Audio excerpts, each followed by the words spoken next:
Hello, everyone. That's Anastasia Stoyanova with you. And today we are going to talk about some interesting things, such as um, going to America and going to the US of A, USA, as a student, as an exchange student. And I would like to share in this episode, I'd like to share with you and talk a little bit about my journey and how I was a student in the USA when I was only 16, how I got there.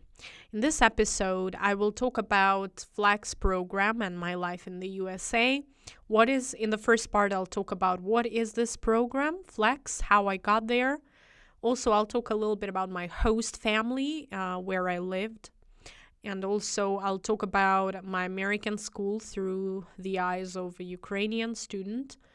Of a Ukrainian exchange student, and also I want to talk a little bit about small town America as a concept, and also some friendships that I made, special connections, and also at the very end of my podcast, one of the final parts will be the talk about reverse adaptation and coming home after living a year in America, and then also some key takeaways and just an impact on my life and on my teaching career.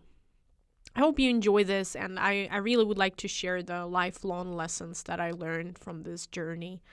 And then I hope you're gonna get to know me better with the help of this episode here today. Yep. So the first part is introduction. What is Flex program and how I got there? Flex stands for Future Leaders Exchange Program, and this program was available in a lot of post-Soviet Union countries, as far as I remember.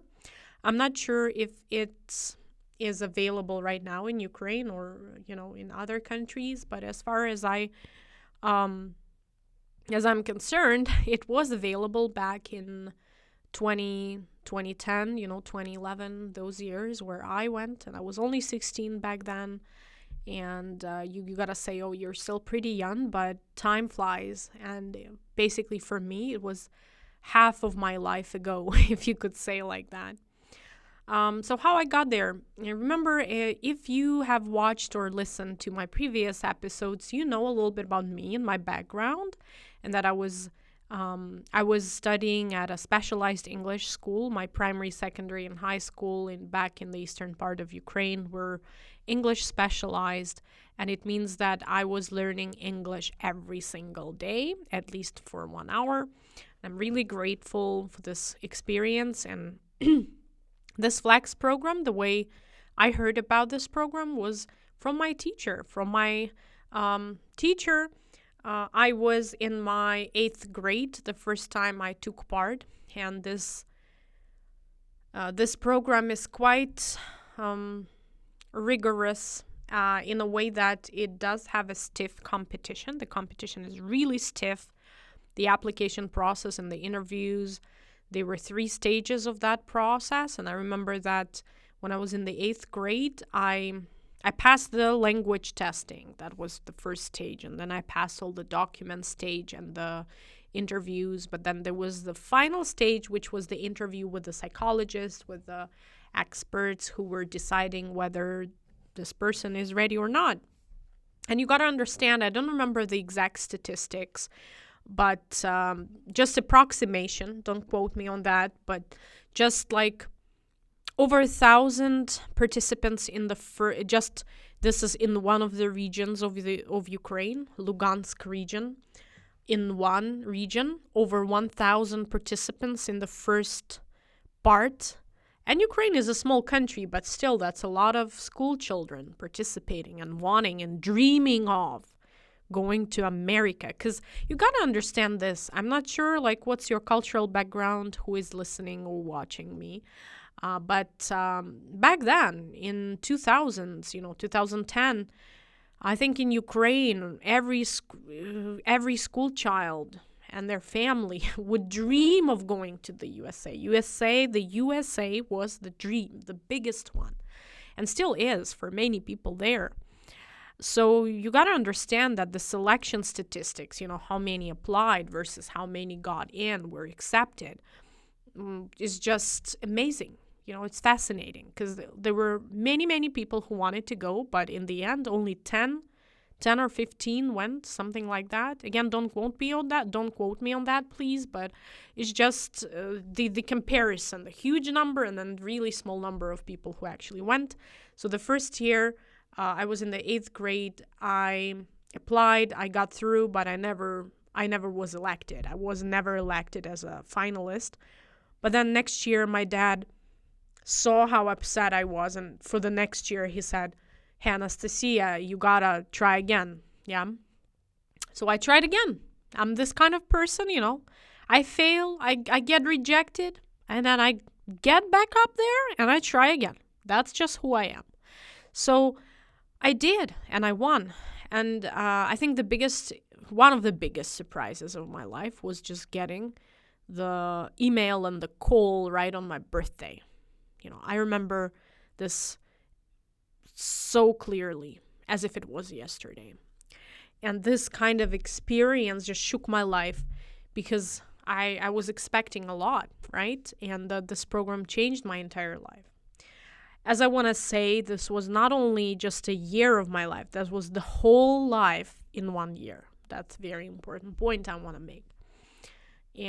But we could not choose where we go. We could not choose the state. We could not choose the host family. They were choosing us. And usually they would say like, okay, if you agree, of course, there is this paperwork going on and my parents have to sign off on that. They were preparing all the visas, and then we still, though this is a program sponsored by the American government, it's like a soft power, they attract people, they attract talent. It's really smart of them to do. So this was paid by the government, so we never paid anything, We did not pay for the flight, we didn't pay for anything, only just the documents, right? The documents part was on us. But then the other things like living and eating and everything else and studying was paid by the government. So the government wanted talent. They wanted good people coming there and then advocating for America, going back to their country and advocating for democratic values and other things. So that's another point you have to make about this. But I don't want to get into that. I want to get into the most interesting part. That was my host family. And the thing is that we could not choose, right? I would not...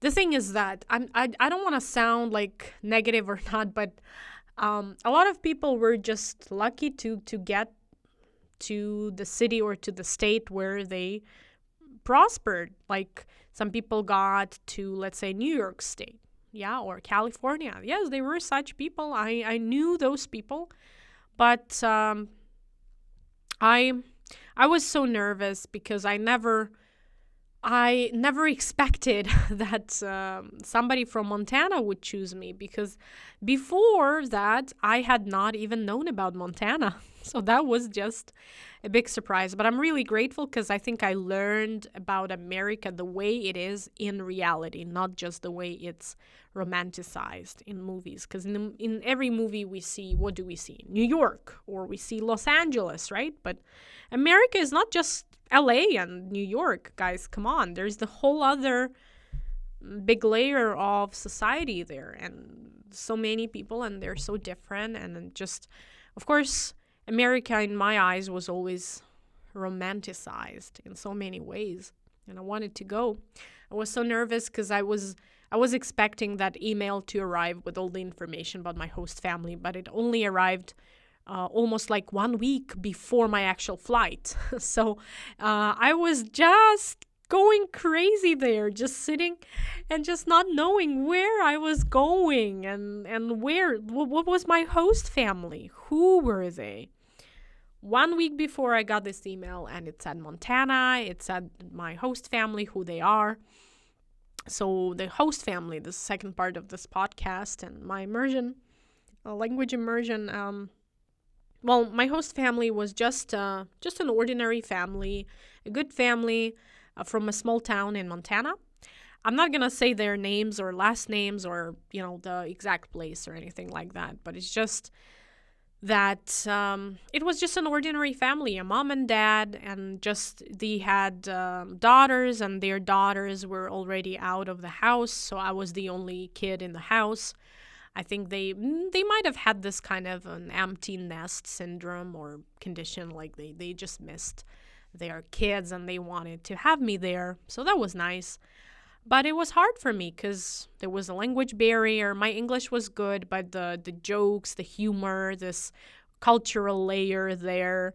I remember this first day they were making jokes and I was just not getting them, right? I could not think like of just one joke that I want to tell you, but it's just crazy. Or some just specific humor. They had this one person, just physically challenged person in the family, and they were just kind of making fun of him, and they were so easy about this. And back in Ukraine, we would never make fun, even in a friendly way, when it comes to like physical disability or something like that. So, but for me, that was just American humor. It grew on me. I got used to that. I got more accustomed to that. What fascinated me the most was the fact that they had so many family traditions, like going and playing poker together as families, or having weekends and dinners and all kinds of holidays, like Thanksgiving and Christmas together. And that part was just like in the movies, believe it or not. But even the family that I was in, they were just an ordinary family. They were not rich, they were not poor, just an ordinary middle class family. So for me, yeah, that was great. That was nice, and that was just something that helped me not to miss my family and my friends back in Ukraine, because with so many traditions and daily life situations, like shopping and visiting friends and going to a doctor for a checkup or going to a bank. I think everything was in English, and that helped me build my language, build my confidence within some time, right? It was not happening right at that instant, so it took some time. I think the most challenging was expressing my emotions in a non-native language. I think saying I love you to someone in the English language is not as strong as saying I love you in Russian for me, right? Like, I don't know, it's just the way it is, the way we express our emotions in a non-native language is very different. But that's like a separate topic, of course. There were so many differences, and I'm still talking about my host family when it came to understanding of privacy and some ground rules, like some family responsibilities. They were demanding. Yeah, they sometimes they just wanted me to shower less, or so I was kind of I was living a life in comfort, but I think it's just when you live in a new family, it's kind of everything's new, right? So finding this balance between respecting the rules and personal comfort was not that easy. I know a lot of people, they were changing their host family, but you know, I had some problems. They had some problems, but I never changed the family. I stayed with them. In fact, they had experience before having me. They had this, I think, a girl from Germany, a girl from Brazil. So they were quite experienced family when it came to having an exchange student in their home. I think it's just romanticizing America a lot in my eyes. This picture, especially I was a 16-year-old girl and just dreaming of this American everything, American life, American boyfriend, American family. That was my dream, but it never came true, in a way that expectations versus reality. We had our conflicts, but I'm just really grateful to my host father still up to this day, because I think he was the reason why I never gave up on America, why I saw America with all the good and bad things. And he took me places, he bought me things also. And I had a student allowance also, I think $100, something like that. For 2011, that was a lot of money for a schoolgirl, but You always find a way to spend the money because you want to buy things, you want to buy trips, you want to buy experience, memories, and the stuff like that. I think we got so close with my host father that um, maybe his other family members got jealous a little bit. But again, up to this day, I never regret doing that, like just being close and letting him become, really close with me in a way that he was like a father to me, right? That was amazing. That was the best experience. And I'm grateful. There were lots of trips. I visited all kinds of places around Montana and whatnot. I mean, we never flew or drove to the East Coast because now I'm living in Toronto, Toronto, Canada. So I still can travel to the East, to the US, right? But back then, I was just a girl and I did not know what I was doing in a way that I know that a lot of people, a lot of the exchange students, they wanted to stay in America. Back then, I was not thinking about that. I was not planning on staying or breaking the immigration laws, which I never did. I never broke the law. I came back to Ukraine on time. That was a heartbreaking moment, right? But I'll get to it. I want to talk a little bit about American school. So the host family was nice and great. It was not a perfect family, but yet I was not perfect either. No one's perfect in this life. I think being in American high school, it was quite an experience because there were so many differences. They had a different grading system. They had different teacher-student relationships. This huge authority back in Ukraine versus sometimes being informal with their students in America. That's how teachers are sometimes.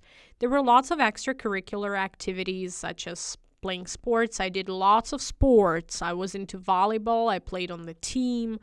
We went on the road trips, like the field trips, when you compete and you play volleyball and you travel across the state. That was nice.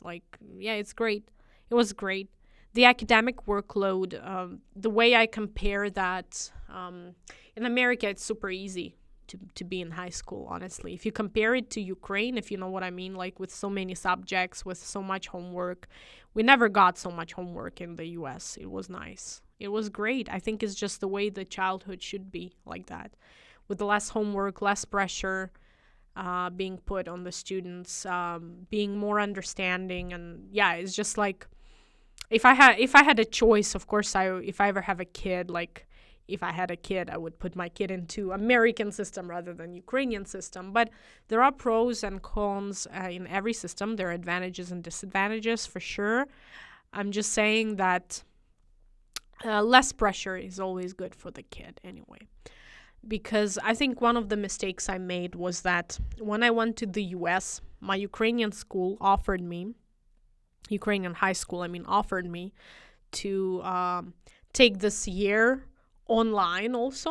They had this option and they sent you to Kyiv. There is a special international school there. So I took this year online. So sometimes I felt so torn apart, torn between the Ukrainian distance school, online distance school that I had to take those classes, do so much homework. It was a lot of pressure and I could not enjoy my American year fully. So that's the biggest regret I have. I should have just said no. I should have said, like, don't worry. It was my 10th grade. I would go back.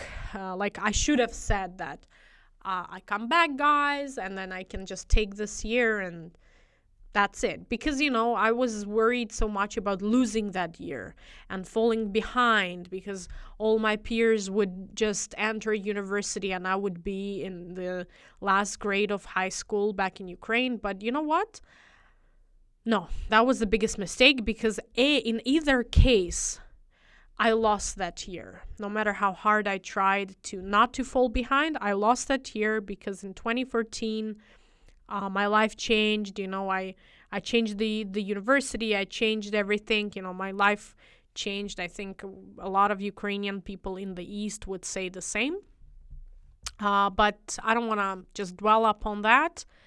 I just would say that, yes, in America, even living in a small town, um, that's quite an experience also, because even in a small town, you get popular kids who are into sports, you get the athletes and cool guys versus nerds. And I was kind of stuck in between because I was sporty, but at the same time, I was nerdy enough. So I was this strange feeling that you get. You're not theirs, but you don't fit in, but at the same time, you look back at your Ukrainian peers and you feel like, no, I don't fit into their reality either. So I was always stuck in between and I could not find my place. A lot of people were rejecting me, and I think it's just so hard because I'm kind of moving to the next part as life in small town in America, because everybody knew each other and sometimes they would just gossip behind your back, and that's just huge car dependency. I had to beg for rides, like, oh, can you drive me or can you take me there and there? I did not have driver's license. Back home in Ukraine, the public transport is pretty amazing. Yeah, in North America, even here in Toronto, I mean, people love this public transport, probably not all of them. A lot of people complain, but that's for a reason, right? If only they visited Europe or like Ukraine, for example, they would know that public transport can be better. But there is no such thing as a good public transport in America. So this car dependency scared me back then, and just this pace of life. I was used to living in a big city, in a large Ukrainian city, in the east of Ukraine, like 200,000 people in 2011 back then. That's the number. But in the States, I lived in a town where they only had 200 people. So like several families living in a small town. That's a different experience.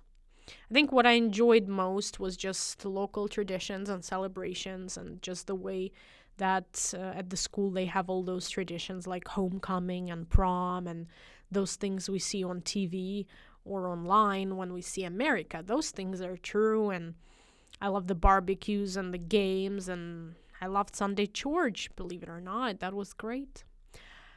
I volunteered a lot. I think that was just the best experience. Getting to know everyone in a small town, and just knowing everyone. And I volunteered in the church, in the retirement home. I volunteered in the cafeteria, in the pizzeria, in just everywhere. I got over 200 hours. The government of the U.S. sent me a letter of gratitude, of like saying thank you, that because according to the program I had to do, I think, about 100 hours. So I'm an overachiever. I know that I did like 200 hours. Can you imagine? So I loved volunteering. I still do love volunteering. It's an amazing experience. I think everybody should do that. That's just great. That's also a part of American culture, by the way, North American culture. So here in Canada as well, we have that. I had, I was friends with people, and I had two special friends when I was staying in the US, one guy and one girl. I cannot say that I still keep in touch with them. We kind of grew apart, which happens a lot. Like American people, from what I know, from my experience, they don't want to be close to you. They don't want to stay in touch with you. Most of the cases, they can quickly let you go. Those people almost never hold on to each other for a very long time. That's what I learned. My experience being friends with American people, right? They are just so easy. Maybe that's good, maybe that's bad, but no judgment there. Those friendships were unique. They were supporting me through difficult moments in my life. And I think, in life, everything's temporary. You're not guaranteed that friendship. You're not guaranteed that relationships. But that was amazing because, just amazing because what I gave them, what they gave me, that's what's important. I want to talk about a last bit in this podcast, a little bit about reverse adaptation. So when my year was over, I had to go back to Ukraine, and I was not looking for any ways, legal ways to stay, because I didn't have money back then. My family could not sponsor my stay in America because, it's just crazy. It's expensive, even in a small town. If you compare the standard of living in Ukraine and in America, you'll see how crazy. Like right now, it's uncomparable. And back then either, like it was not just something you do on a whim, just staying. So there was no way for me to stay there. There was this guy, and he liked me and I liked him, but he would never say, marry me or something, because that the marriage visa costs a lot of money. That poor guy was just a kid, and I was just a kid. So yeah. Anyway, what I want to talk about is the reverse adaptation, right? And coming home, that was strange experience. And I'm not even talking about jet lag. That was the normal part of this. But the first weeks when I got home, I was just lying my face down and sleeping. And I was sleeping. I could not wake up for days. I was waking up just to go to the bathroom, to the washroom, and then that's it. And I remember days and days I was just trying to restore my energy, because the pace of life even in a small town, my life was pre-programmed. I would just wake up very early, go to school, from school then to a sports practice, then from sports practice hanging out with friends a little bit, and then going and doing that Ukrainian online distance high school homework. That was pretty crazy, living like that for over 12 months. So yeah, just for the first couple of months, I was sleeping a lot.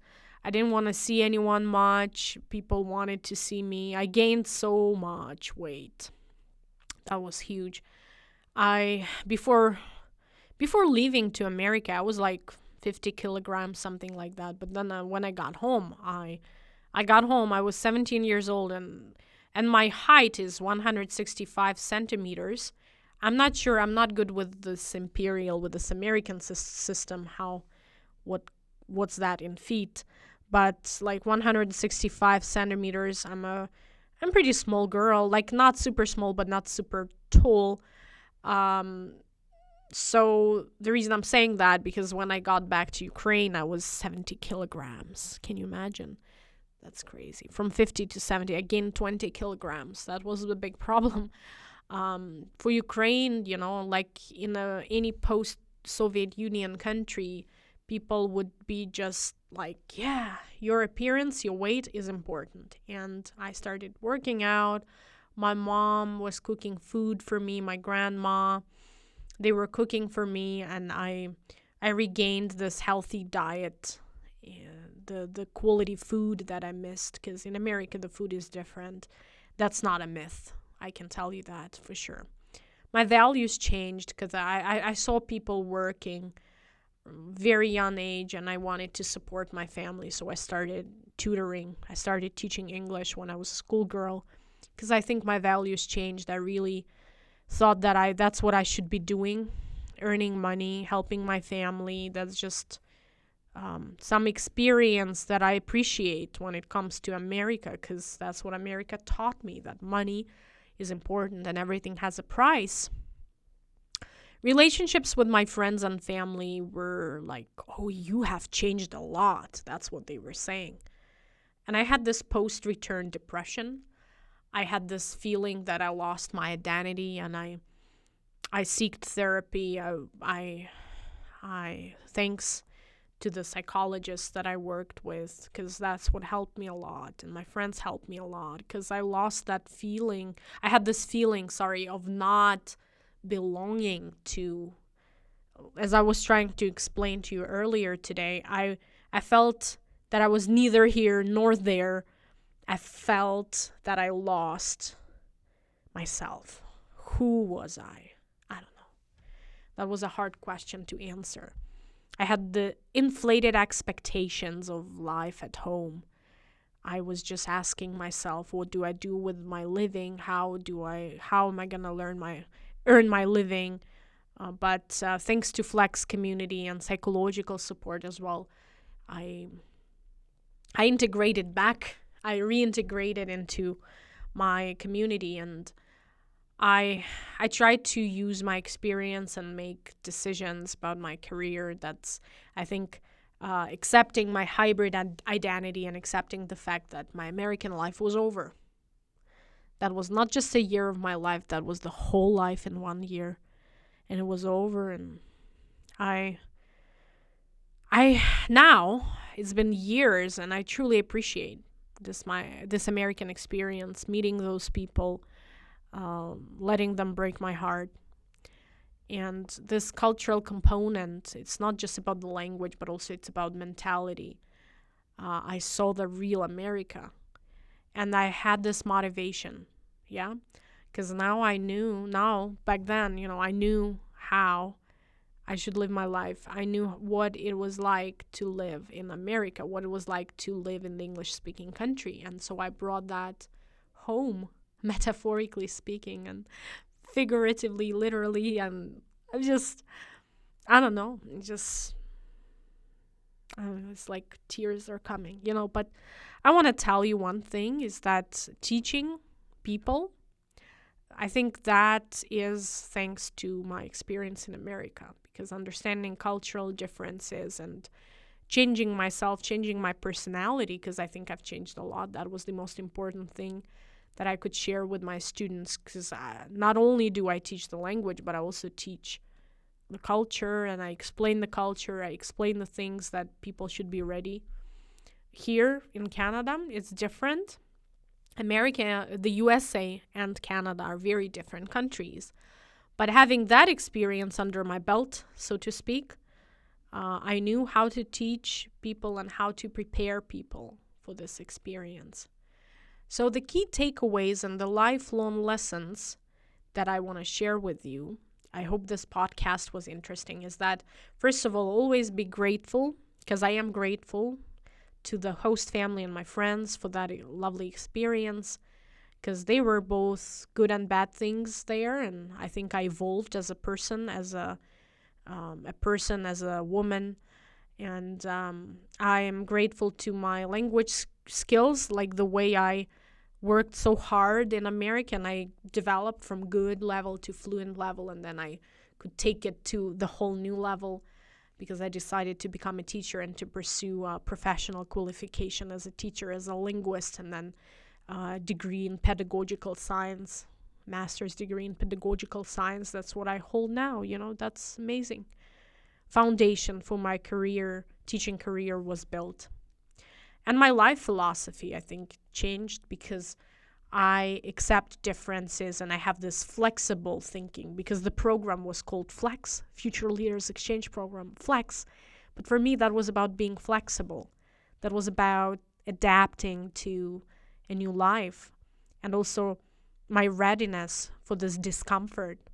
I think I was ready for this whole discomfort. When I was coming to Canada, I knew that it would be hard. So I'm pretty open to new experiences, though I always have my own opinions about things, that's for sure. But I'm pretty open, and I'm easy, I think, like open-minded and easygoing. I think the importance of therapy should not be underestimated. You should really, really seek support and help, and not be ashamed. Because even in Canada, I had therapy sessions, and when you come to a new country and you have this experience, you gotta embrace the fact that you're gonna need help, and that's just natural. So this is one of the biggest investments and the biggest gamble that was the year in America, because I had not known what to expect.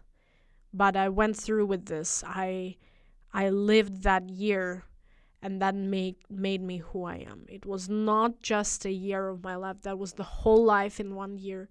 And that's the motto of this episode, and that's just something I want to share with you. If you have a child, or just for yourself, if you're deciding whether you should take the leap and whether you should accept that offer and go and immerse yourself and become an exchange student or do that internship in another country or live that life abroad. I think you should, because it will open up new opportunities for you and it will shape who you are as a person.